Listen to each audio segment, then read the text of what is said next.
Assalamualaikum warahmatullahi wabarakatuh. Perkenalkan, nama saya Dandi Ramadan. Saya dari Universitas Trilogi Angkatan 2018 dan NIM saya 1810-2004. Dan di sini saya akan memaparkan materi tentang bukti audit. Dan tugas ini untuk memenuhi tugas akhir pengauditan. Oke, sebelum saya menjelaskan lebih jauh tentang materi bukti audit, sebaiknya kita mengenal terlebih dahulu apakah itu bukti audit. Jadi, bukti audit itu adalah segala informasi yang digunakan oleh seorang auditor untuk membuktikan apakah informasi yang diaudit sudah sesuai dengan kriteria tertentu. Dan untuk memperoleh sejumlah bukti audit yang berkualitas sangatlah penting untuk mencapai tujuan audit. Dan seorang auditor memerlukan bukti audit sebelum melakukan proses audit untuk menghasilkan pelaporan audit yang kompeten. Dan bukti audit yang kompeten harus didapatkan lewat inspeksi, pengamatan, permintaan keterangan, dan konfirmasi. Jadi, sebagai dasar untuk menyatakan pendapat atas laporan yang diaudit. Dan ada beberapa faktor yang mempengaruhi pertimbangan auditor seputar kelayakan bukti audit, yaitu yang pertama ada pertimbangan personal atau personal judgment. Jadi yang dimaksud dengan personal judgment itu yang berarti probabilitas seorang auditor untuk menemukan dan melaporkan penyelewengan dalam sistem akuntansi pada klien. Dan yang kedua, integritas manajemen atau manajemen integrity, yang berarti sikap kejujuran dari pihak manajemen perusahaan dalam menghasilkan laporan keuangan. Dan yang ketiga itu ada kepemilikan publik versus terbatas.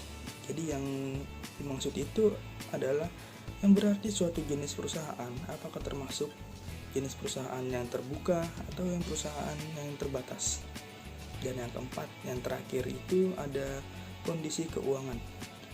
Yang dimaksud dengan kondisi keuangan atau financial conditions yang menunjukkan apakah perusahaan mendapatkan laba atau dalam kondisi yang merugi. Oke, yang selanjutnya saya akan menjelaskan materi tentang karakteristik bukti audit. Menurut standar audit SA500, auditor harus merancang dan melaksanakan prosedur audit yang sesuai dengan kondisi untuk memperoleh bukti audit yang sudah cukup dan tepat. Dan yang selanjutnya, jenis-jenis karakteristik bukti audit. Yang pertama itu ada ketetapan bukti. Apa sih ketetapan bukti? Adalah ukuran kualitas bukti, yakni relevansi dan reliabilitasnya dalam memenuhi tujuan audit atas golongan transaksi saldo-saldo akun dan pengungkapan yang bersangkutan. Dan yang kedua itu ada relevansi bukti. Bukti harus relevan dengan tujuan audit yang harus diuji terlebih dahulu oleh seorang auditor sebelum dapat dikatakan sebagai bukti yang tepat. Dan yang ketiga itu ada kecukupan bukti. Kecukupan bukti ini berkaitan dengan kuantitas atau seberapa banyak bukti yang didapat atau harus didapat oleh seorang auditor. Dan yang terakhir itu ada relevansi bukti. Apa sih relevansi bukti? Bukti harus sesuai dengan tujuan audit dan harus diuji terlebih dahulu oleh seorang auditor sebelum dapat dikatakan sebagai bukti yang tepat. Kompetensi bukti audit. Kompetensi bukti audit ini berkaitan dengan sejumlah mana bukti-bukti yang dapat diperoleh dan dapat dipercaya. Jika bukti yang didapatkan adalah yang sangat kompeten, maka hal ini sangat membantu seorang auditor untuk menentukan apakah laporan keuangan yang diperiksanya sudah disajikan dengan sangat wajar. Pertimbangan yang perlu dilakukan dalam pemeriksaan apakah bukti audit sudah kompeten bisa didasarkan pada yang pertama itu ada relevansi. Bukti audit yang relevan harus sesuai jika digunakan untuk maksud tertentu, yang dalam hal ini berarti harus berhubungan dengan tujuan seorang auditor. Dan yang kedua itu ada sumber perolehan. Sumber informasi sangat berpengaruh pada kompetensi bukti audit. Sumber informasi yang dapat mempengaruhi kompetensi bukti. Dan yang ketiga itu ada ketepatan waktu atau timeline. Ketepatan waktu berhubungan dengan tanggal dan penggunaan bukti audit. Dan yang terakhir itu ada objektivitas. Bukti audit yang objektif dipandang lebih kompeten jika dibandingkan dengan bukti yang bersifat subjektif. Dan yang selanjutnya saya akan menjelaskan tentang jenis-jenis bukti audit.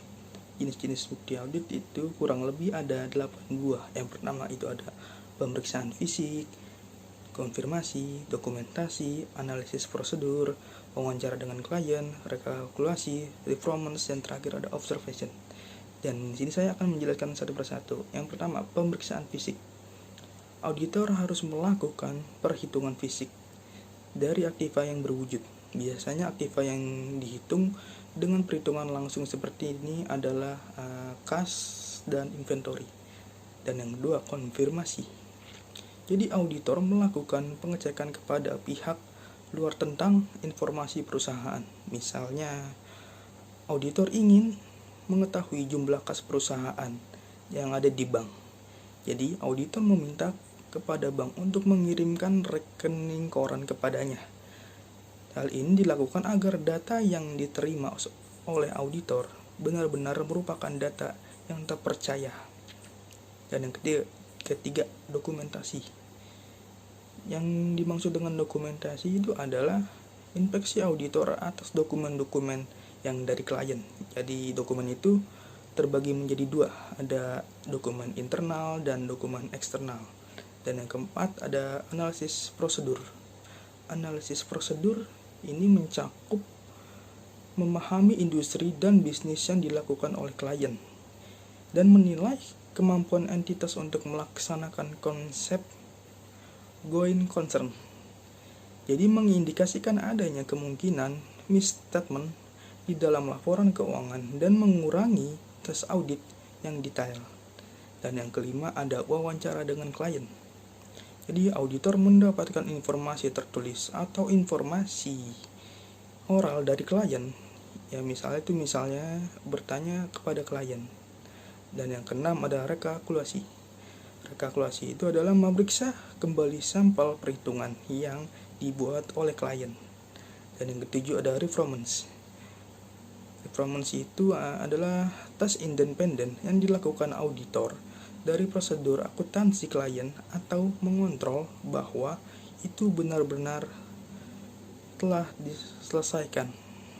Dan yang terakhir itu ada observation. Observasi dilakukan untuk menilai aktivitas klien. Auditor melakukan perjalanan untuk mendapatkan kesan dari aktivitas yang dilakukan klien. Program audit. Jadi yang dimaksud dengan suatu program audit itu adalah untuk mengukur secara sistematis prosedur audit yang telah dilaksanakan selama audit berlangsung. Auditor juga harus menentukan tujuan audit secara spesifik yang telah dikembangkan berdasarkan asesmen audit ketika mengembangkan program audit tersebut. Dan standar audit yang berlaku umum menyatakan bahwa dalam merencanakan audit, auditor harus mempertimbangkan sifat, luas, dan pekerjaan yang harus dilaksanakan serta harus mempersiapkan suatu program audit tertulis untuk setiap audit. Dan program audit tersebut menyatakan bahwa prosedur audit yang diyakini oleh auditor merupakan hal yang penting untuk mencapai tujuan audit. Bentuk program audit akan sangat beragam, tergantung pada kondisi audit, praktik, dan serta kebijakan kantor akuntan tersebut. Sekian presentasi dari saya, kurang lebihnya mohon maaf. Wassalamualaikum warahmatullahi wabarakatuh.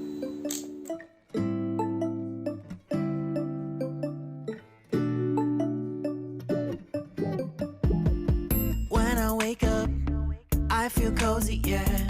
Can you hold up? Don't need no coffee yet. Got no makeup.